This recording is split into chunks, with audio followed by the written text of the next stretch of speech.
Pastor Eliseo Velázquez ha entendido su llamado, el cual ha sido llamado a predicar el Evangelio de Jesucristo, predicando la sana doctrina y desafiando la apostasía.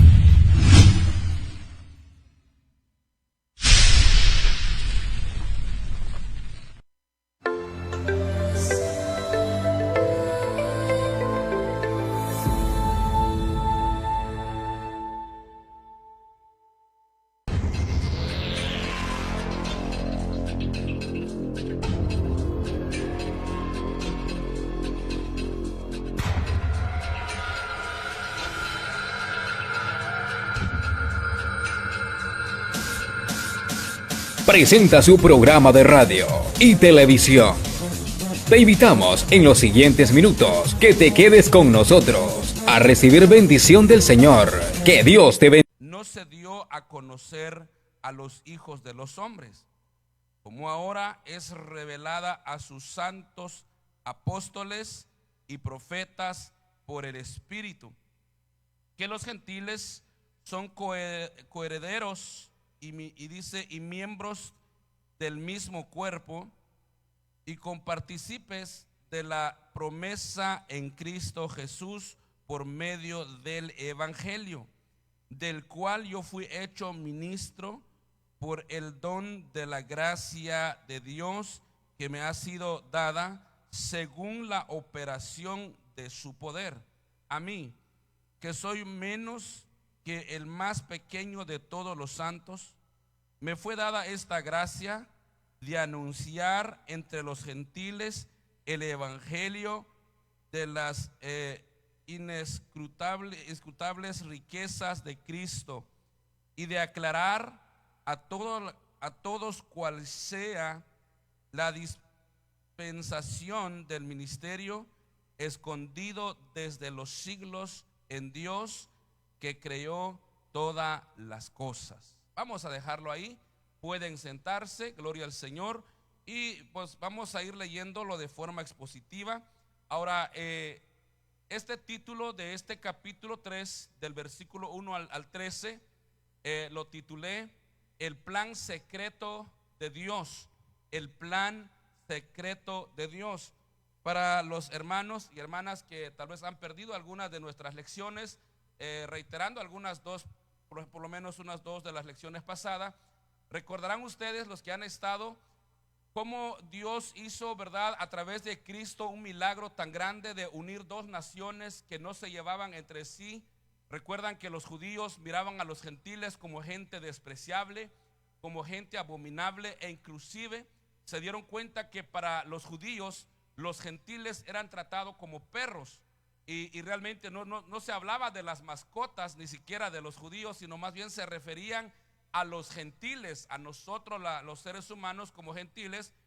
Pero luego posteriormente quedamos en la lección pasada, recuerdan que hablamos sobre un templo santo para Jesús, un templo santo para Jesús.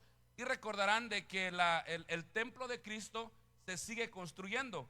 El templo de Cristo no se ha terminado la construcción, pero no es un templo que se está construyendo de bloque, de ladrillo, madera o piedra, sino es un templo que se construye a través de pecadores. Cada vez que una alma viene a Cristo, se arrepiente, viene, ¿verdad?, de sus pecados, el Señor lo va agarrando como un ladrillo y lo va formando de manera que ese templo aún no se ha terminado. Recordarán que el templo antiguo en Jerusalén duró 40 años, cuando Jesús les dice a ellos: destruyan este cuerpo y en 3 días se volverá a construir.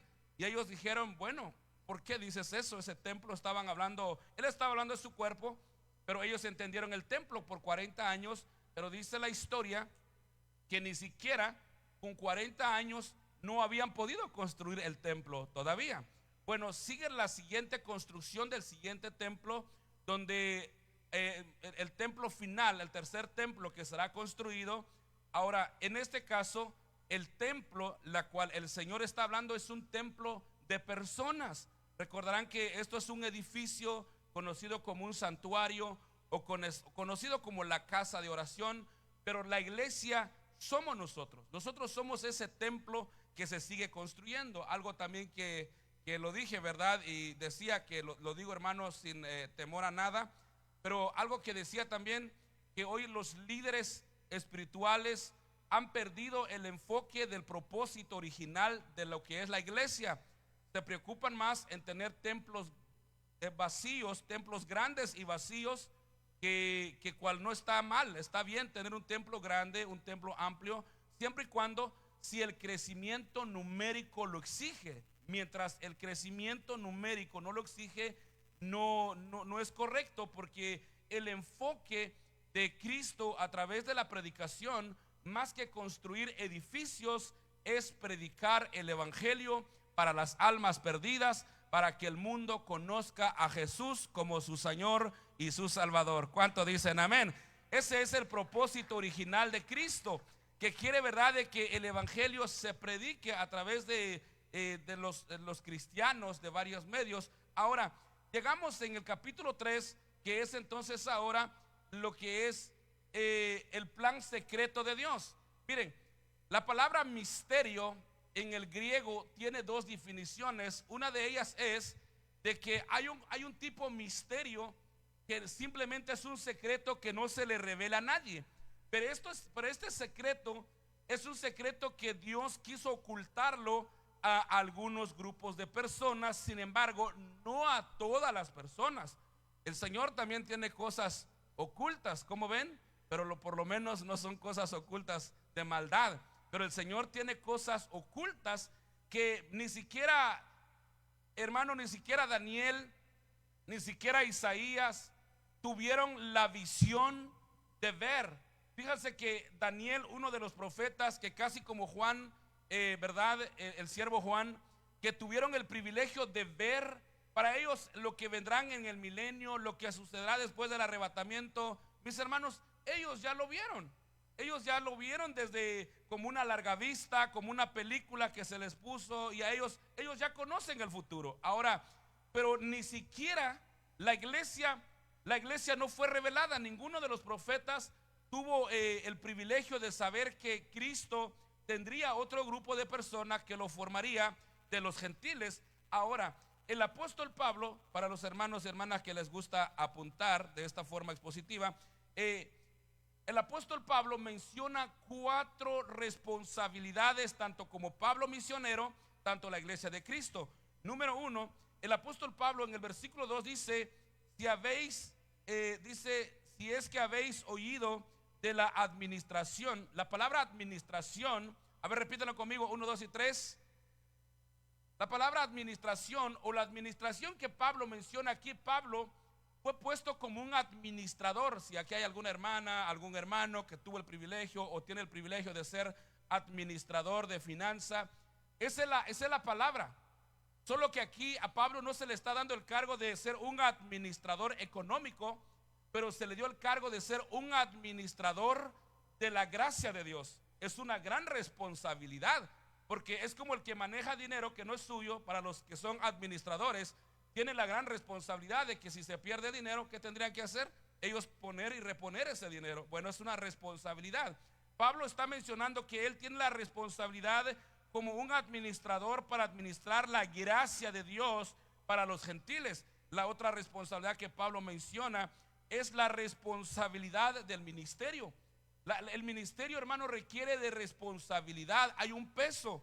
Muchas personas no toman en cuenta su ministerio, lo toman como un juego, lo toman como que algo no fuera valioso, pero bíblicamente el ministerio es algo que es una responsabilidad. La tercera responsabilidad que habla Pablo, una responsabilidad de proclamar a Cristo, de proclamar a Cristo. Hoy se escucha muy poco de esa proclamación de Cristo. Se hablan más de otras cosas, pero no la proclamación de Cristo. Y cuarto, de enseñar fielmente la enseñanza bíblica. Ahora, el apóstol Pablo está hablando de este secreto que no se había revelado, pero que él tuvo el privilegio de que Dios le dio esto a través del Espíritu Santo. Y vean lo que sigue diciendo el versículo 3. Recuerden que estamos haciéndolo de manera expositiva. Gloria al Señor. Dicen amén los hermanos, amén. El versículo 3 dice que por revelación me fue declarado el misterio, como antes lo he escrito brevemente. El apóstol Pablo lo había aclarado un poco, no de manera abierta en algunas cartas pasadas, pero ahora el apóstol Pablo está diciendo que el mismo Dios, escuchen esto, que el mismo Dios se lo reveló, el plan secreto de Cristo. O sea que Cristo tenía un plan desde el principio. Esto no fue algo que Él hizo como un segundo plan. No es algo como que, observen, no es algo como que Cristo haya dicho, bueno, ¿ahora qué hago? Vine por los judíos, no me quisieron, a ver qué hago ahora, qué me invento, qué hago, ¿qué invento ahora? Porque los judíos ya me rechazaron, ahora qué voy a hacer. No, nada. Desde el principio de la creación, de hecho, la iglesia, hermano querido, la iglesia surgió desde Adán. La iglesia ya estaba desde Adán, desde antes de la creación. Ya Dios el Padre tenía el plan para su iglesia. ¿Cuántos alaban a Dios por ese plan? Alabado sea el Señor. Y como lo dije recientemente, no recuerdo si fue acá con ustedes o también vengo exponiendo esta carta, ¿verdad? En las predicaciones. Entonces, pero yo decía, por si no fue aquí y si fue aquí, mira hermano, ¿sabe qué tan viejos somos nosotros? Tan viejos de que el Señor ya sabía que existiríamos antes que Eva o Adán fueran formados. Delante de Dios yo ya existía antes que Adán, antes que Eva.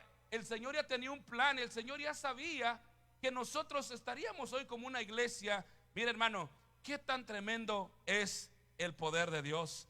Un Dios tan grande que cómo es posible, y por eso el apóstol Pedro dice que para Dios un día es como 1000 años. Me gusta mucho un libro del doctor David Diamond, por si lo han escuchado, un escatólogo, ¿verdad?, del tiempo profético.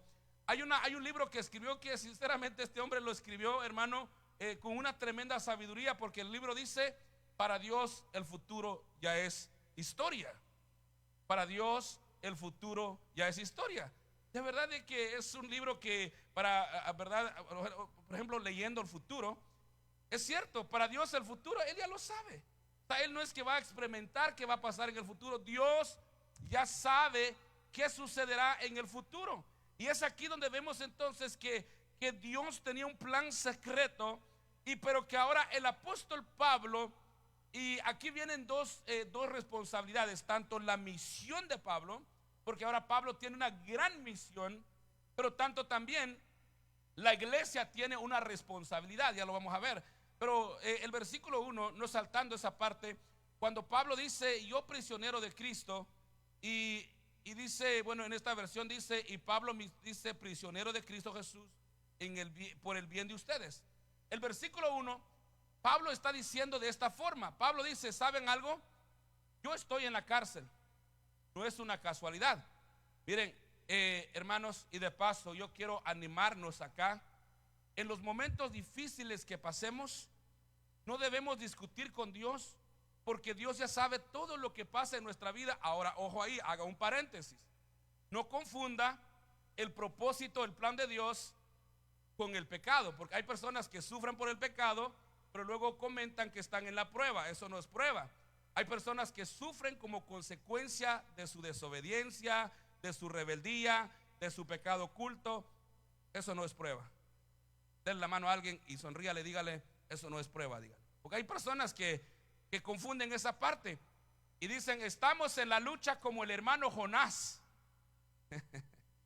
¿Ha escuchado usted a alguien que dice que está en la lucha como el hermano Jonás? No, hay personas que dicen así. Dice, no, dice, estamos en la prueba como Jonás. Jonás estaba en el vientre del pez por su rebeldía.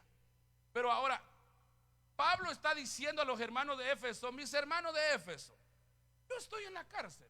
Él está diciendo lo siguiente, esto es lo que Cristo hizo que pasara.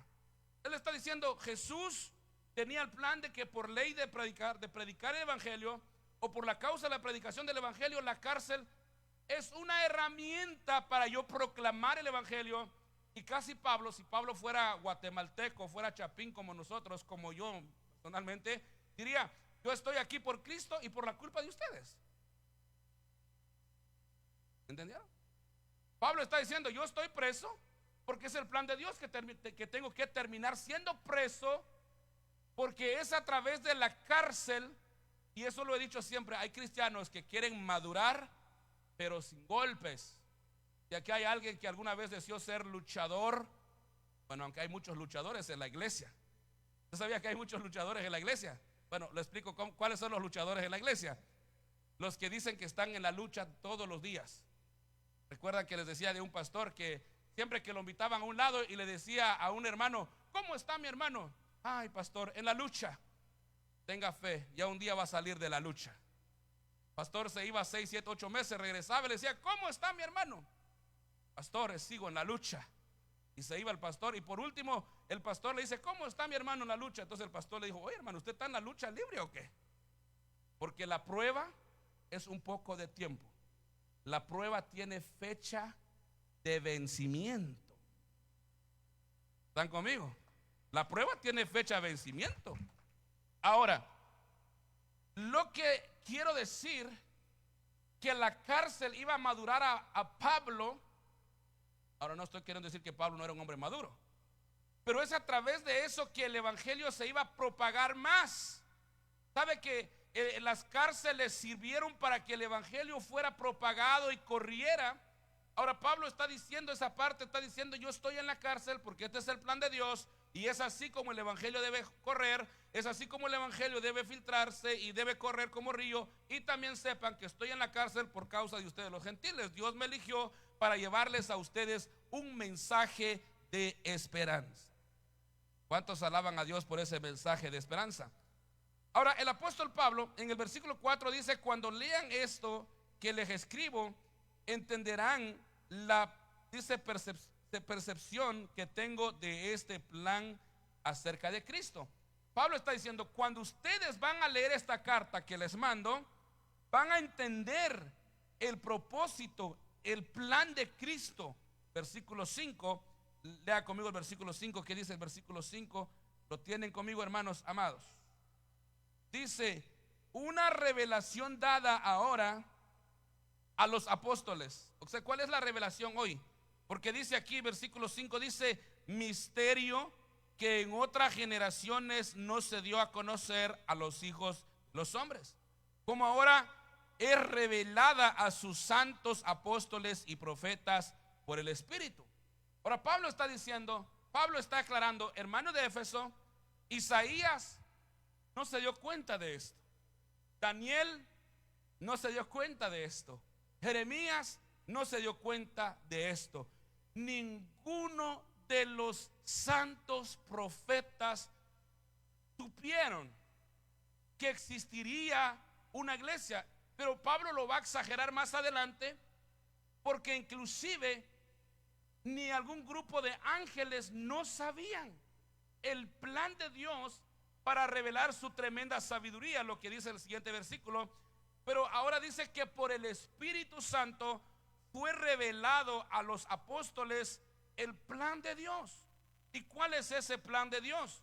El plan de Dios es que ahora en Cristo hay perdón de pecados, tanto como para judíos y tanto para gentiles. Ahora ya no hay, hermanos amados, ninguna diferencia entre ninguna nación, porque todo el que cree en Jesús como su Señor y Salvador, hay un solo medio que hace que ahora el ser humano puede ser salvo sin importar su nacionalidad, su color, su nivel social o lo que sea. Hay una sola cosa que lo conecta al Padre, y es la fe en Jesucristo. Es la fe en Jesucristo. Quiero hacerles una pregunta. ¿Cuántos de ustedes están convencidos de que Jesús murió y resucitó al tercer día? Hace poco me hicieron una pregunta, estaba dando una enseñanza y me preguntaron, me dijeron que cómo podría saber la persona que es cristiano. Entonces primero le hice la pregunta, ¿crees que Jesús es el Señor? Dijo sí. ¿Crees que Jesús murió y resucitó? Dijo sí. ¿Y crees que Él tiene el poder para salvarte? Dijo sí. Eres cristiano. Porque todo aquel que cree todo eso de corazón, ya eres cristiano. Pero siempre y cuando creer con fe de que ese Jesús es el único mediador que nos lleva al Padre. Versículos que estábamos leyendo, ¿verdad? Los 5, ahora el versículo 6 dice que los gentiles son coherederos y miembros del mismo cuerpo y compartícipes de las promesas en Cristo Jesús por medio del Evangelio. Queridos hermanos, el grandioso Evangelio tiene, hermano, promesas grandes. Ser evangélico vale la pena.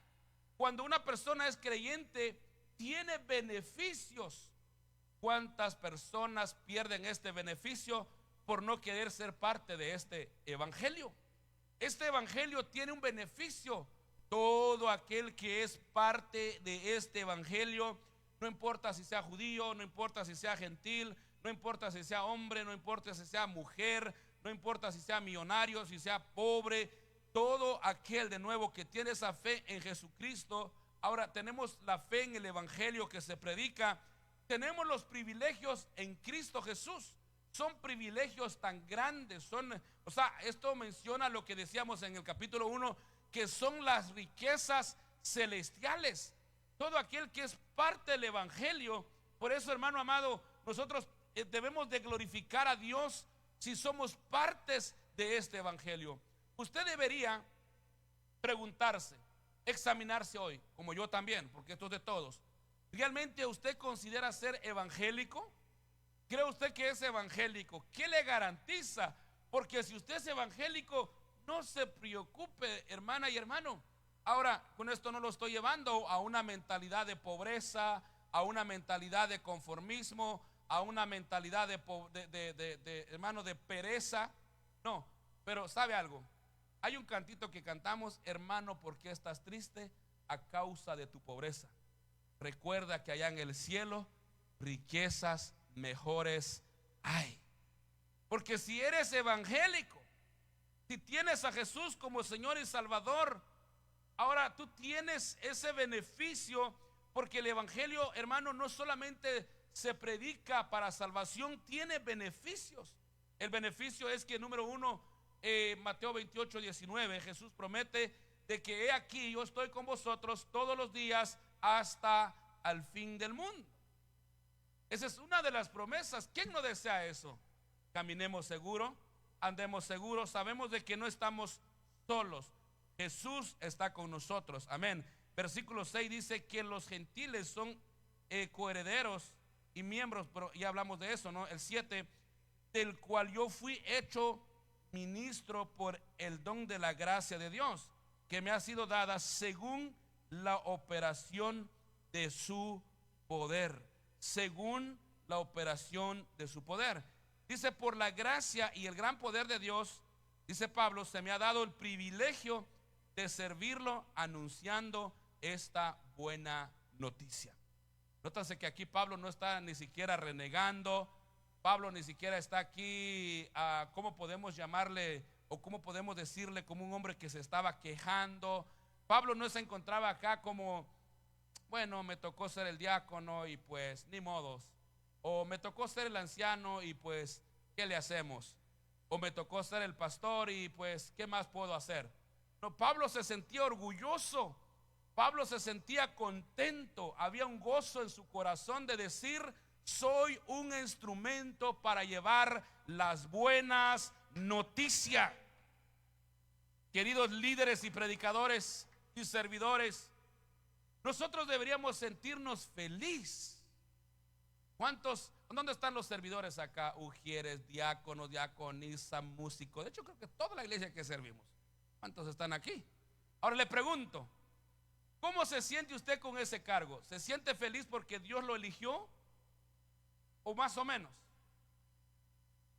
¿Sabe que cuando yo comencé al ministerio, un familiar cercano me habló y me dijo, mira, yo te animo. Me dice, yo te animo.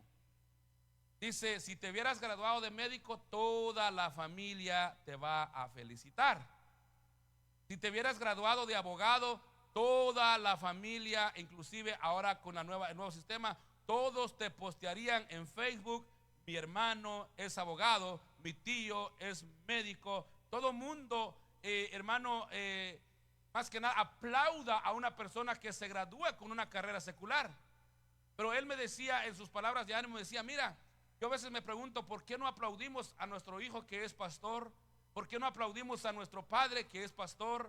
¿Por qué no aplaudimos a uno de los, unos miembros de la familia que le sirve a Cristo? Porque sinceramente quiero decirle algo, no subestimando nada, el privilegio más grande que el ser humano puede tener es ser un ministro de Jesucristo. Usted puede ser un abogado, puede ser el gobernador de la ciudad, usted puede ser el alcalde, eso no está mal. Pero el servicio, hermanos, el mejor servicio que un ser humano le puede dar a Dios, hermano, es su propio servicio. Es un privilegio grande. Por eso les decía, como líderes, tomemos el cargo como un privilegio. Siéntase feliz, contento, no importa cuál sea el cargo, porque hay personas que no son felices. Y Pablo dice: me siento privilegiado. En otras palabras, Pablo ni siquiera se sentía triste estando en la cárcel. Pablo se sentía contento y orgulloso de sí mismo. El versículo 8: aunque soy el menos digno de todo el pueblo de Dios, por su gracia él me concedió el privilegio de contarles a los gentiles acerca de los tesoros inagotables que tienen a disposición por medio de Cristo. Pablo está diciendo aquí que aunque no me considero digno, yo creo que esto es lo que deberíamos nosotros pensar cada vez que sabemos quiénes somos en el ministerio, porque hay personas que el ministerio los hace jactarse, hay personas que el ministerio los hace creerse, hay personas que el ministerio los hace sentir superior, y no es así. Somos siervos, hermanos. Es más, las palabras de Cristo son más ofensivos, y el Señor dice que somos siervos inútiles. Somos personas, Pablo dice que somos vasos de barros en las manos de un Dios todopoderoso. Entonces tenemos ese gran privilegio. Me pregunto, ¿se siente usted privilegiado ser cristiano? Pregúntale a nuestros jóvenes hoy en día, les da vergüenza decir que son cristianos en la escuela, porque para ellos el cristianismo es algo que, para ellos el cristianismo es como, para ellos es como de pobres, o es como de gente humilde. Hay personas, e inclusive les dan vergüenza a decir que son cristianos, pero como hijos de Dios debemos de poner el nombre de nuestro Dios en alto y decir: le pertenecemos a Cristo Jesús. Pablo explica en el versículo 9 que él fue elegido para explicar a todos el misterio, el plan de Dios. Pero aquí viene algo importante: Pablo fue elegido para explicarles a todos el misterio del plan de Dios. Ahora, esto es algo importante que debemos entender como iglesia, y aunque Pablo ya no está entre nosotros, por eso hace poco elegí a un anciano en nuestra otra iglesia. Una de las palabras y una de las características, creo que son 17 características para un ministro, para un anciano. Aparte de que el anciano, su familia debe ser ejemplo en todo, aparte de que el anciano debe gobernar su casa, sus hijos, su esposa primero, aparte de que es un anciano, ¿verdad?, de que cumple con todas las características, hay uno que dice Pablo: que sea apto para enseñar. ¿Están entendiendo? Ahora, por eso la iglesia y los predicadores tenemos la responsabilidad de exponer y hablar de este mensaje, pero de forma bien clara y expositiva. Tenemos la responsabilidad, queridos predicadores, hijos del Señor, tenemos la responsabilidad de predicar el plan de Dios, de la Escritura, de la Biblia, desde la Biblia, y que Dios puede hablar al corazón de las personas. Pablo dice aquí: yo fui elegido para explicarles. O sea, que es alguien que explica el plan de Dios. Ahora nosotros los predicadores, por eso yo decía que una de las características es, para un líder anciano, para el pastorado, debe de ser alguien que tenga la característica que debe ser, que debe tener la capacidad de enseñar. A la versión NTV dice que debe tener la habilidad de enseñar. Entonces, no estoy fuera del tema, pero quiero dejar esto en el corazón de ustedes. Yo no comparto, no desde mi carácter, no desde mi ideología carnal, pensamiento o dogma humano, no, desde la Biblia.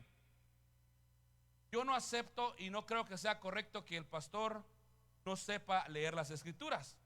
Y con esto no quiero ofender y criticar a los que te dan un puesto. Hay muchos pastores que dicen, bueno, mis queridos, voy a leer el libro voy a predicar la carta de Ageo, pero como yo no sé leer, mi esposa va a leer el texto y yo lo predico. ¿Cómo está eso? ¿Confía usted en que el médico le diga a su pastor, mira, llévate estos antibióticos y inyecta a tu miembro? Así seamos honestos. ¿Se dejaría inyectar usted por alguien que no sabe lo que va a inyectarle? Creo que no. Imagínate que lo voy a inyectar al revés y en vez de sanarlo lo voy a mandar con San Pedro de una vez. Uno tiene que saber quién lo inyecta a uno. Es un decir, es un ejemplo. Y el predicador tiene que ser alguien. Ahora, si el hermano tiene el deseo de servir, aunque no sepa leer, pero hay muchos servicios, no precisamente tiene que ser pastor. Yo no lo digo por queja. Usted dice, pastor, usted acaba de decir que hay que sentirse feliz. Sí, yo sé, pero yo ser pastor no pedí. Es más, no quería ser pastor. Pero como aquí no se trata de que yo quiero, aquí se trata de que Dios dice. Pero personalmente, al pastorado, ni en sueño. Soñaba predicar, exponer las escrituras, tal vez como evangelista. Ese era más o menos el deseo. Pero el Señor dice, no, tú vas a ser pastor y vamos a ponerte acá. ¿Y cuántos alaban al Señor por el ministerio? Amén. Entonces, tiene que saber explicar, porque Pablo tenía que explicar el plan, el misterio de Dios, porque no es cualquier cosa. No es cualquier cosa. Es como un novio o un hombre enamorado que le manda un vaso de cristal frágil, sensible, caro, y se lo manda a su esposa. Obviamente lo tiene que recomendar a alguien que lo tiene que llevar con mucho cuidado. Tiene que saber cómo caminar. No vaya a ser que en medio camino se le cae ese cristal. O en el ejemplo de la pastelería, yo no creo que mi hermana va a recomendar a alguien que lleve el pastel y que vaya con el carro a toda velocidad en la terracería. Creo que no. Va a buscar a alguien que sepa cómo llevarlo, cuidarlo, para que el pastel llegue completo. Ahora Pablo está diciendo aquí, esto es un peso, y Pablo tiene que entregar el ministerio tal y como Dios lo manda a la iglesia, sin llevarlo quebrado, sin llevarlo destruido. Hermano, de verdad de que este ministerio no es fácil. Por eso muchos de ustedes deberían de orar por todos los predicadores. No solamente les pido que oren por mí, sino por todos los que exponen la palabra de Dios fielmente, porque es una responsabilidad. Este no es de que a ver qué me invento. Hay personas que me han dicho a mí en ciertos debates, me dicen, bueno, eso es lo que yo entiendo. Señor, no es lo que tú entiendes, es lo que la Biblia dice. Aquí no se trata de que yo entiendo. Bueno, es lo que yo entiendo. O sea, que si otro entiende de otra forma. Ayer le decía a los hermanos en una reunión que la iglesia no debe tener diferentes doctrinas, como personas que me dicen a mí, bueno, sabemos que no todas las iglesias tienen la misma doctrina. Y les digo un momento, la doctrina debe ser universal. Las pólizas y reglas pueden cambiar. Yo puedo hacer mi culto a las 11 de la noche, a las 5 de la mañana. Yo puedo tener otro grupo de personas que hagan la limpieza diferente que lo hagan los otros. Las pólizas pueden cambiar, pero la doctrina no se puede cambiar, porque Jesús dijo, los cielos y la tierra pasarán, mas su palabra no pasarán. La palabra no cambia, la palabra no, porque entonces, ¿por qué surge ahora que unos creen una cosa, otros creen otra cosa? Porque no entienden la verdad de Jesucristo desde Cristo. Porque la verdad no lo tiene las buenas nuevas, no lo tiene el evangelio completo. La verdad lo tiene Cristo. Conoceréis la verdad y la verdad os hará libre. Pero ahora viene un plan de Dios. Dios tenía escondido a la iglesia en una, pues vamos a suponer así, que Dios tenía escondido a su iglesia en un rinconcito, en una cajita, pero Dios tenía un propósito. El versículo 10 es, Dios quería revelar su sabiduría ante los ángeles. Dios quería revelar su sabiduría y mostrar su gran sabiduría a través de los ángeles y gobernantes de la tierra. Miren, hermano, yo me atrevo y lo digo, creo con seguridad, de que si ni los ángeles sabían el plan oculto de Dios, creo que el diablo pensó cuando Cristo murió, dijo: terminamos, se acabó. Lo que él no sabía, estoy seguro de lo que el diablo no sabía, es que Cristo lo que estaba haciendo ahí es una obra grande, porque ahora se levantaría la iglesia que somos nosotros. Y ahora a través de la iglesia, oigan lo que la iglesia, el propósito de la iglesia, se recuerda que les dije, ¿verdad?, de que la iglesia tiene un propósito, una responsabilidad. Ahora en el versículo 10 Pablo explica de que a través de la iglesia hoy Dios el Padre quiere revelarnos su sabiduría de lo que realmente Él pudo hacer y lo que ha hecho. Cuando el diablo, cuando los gobernantes, tal vez los hombres que crucificaron a Cristo dirían: se acabó el evangelio, no hay esperanza de salvación. Pero lo que no sabían, que al tercer día ese Jesús resucita, y ahora Jesús tiene un pueblo, tiene un remanente en todo el mundo.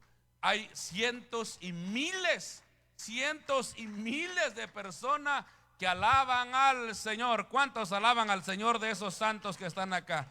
Somos santos, llamados por Dios para el servicio. Ahora, ese era el plan de Dios eterno, dice el versículo 11, lo estoy haciendo de manera expositiva. Ese era el plan de Dios, es un plan eterno, y lo tenía que llevar a cabo por medio de Jesucristo. O sea que la muerte de Jesús no fue una casualidad. No fue una casualidad.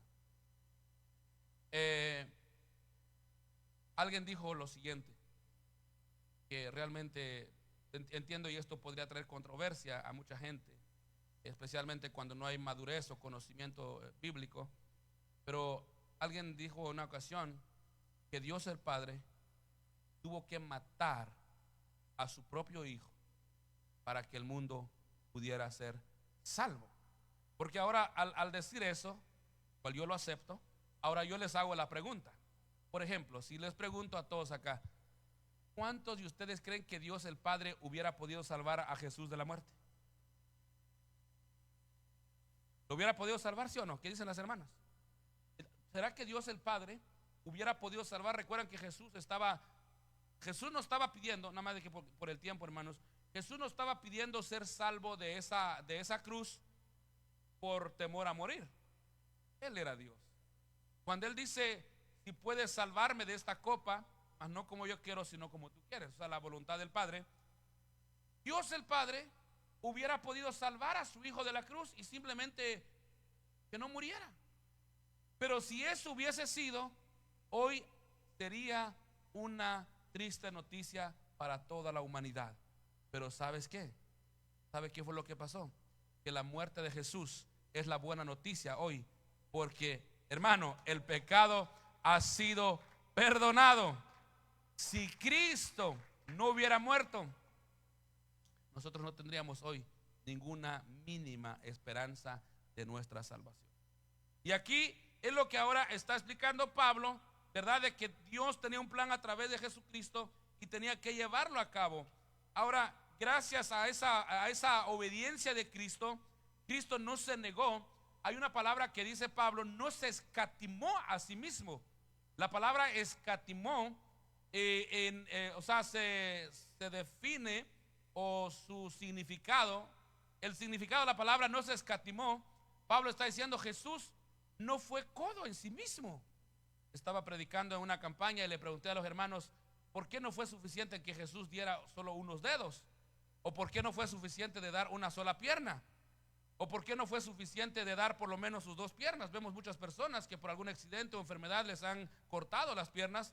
¿Por qué Jesús no dio solo una pierna, un brazo? Mis queridos, Dios Jesucristo, como Dios Todopoderoso, lo entregó todo en la cruz.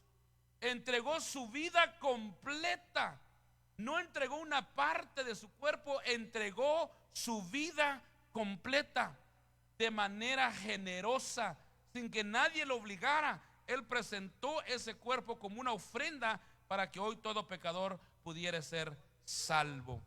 Versículos 13: por lo cual pido que no desmayéis a causa de mis tribulaciones por vosotros, las cuales son vuestra gloria.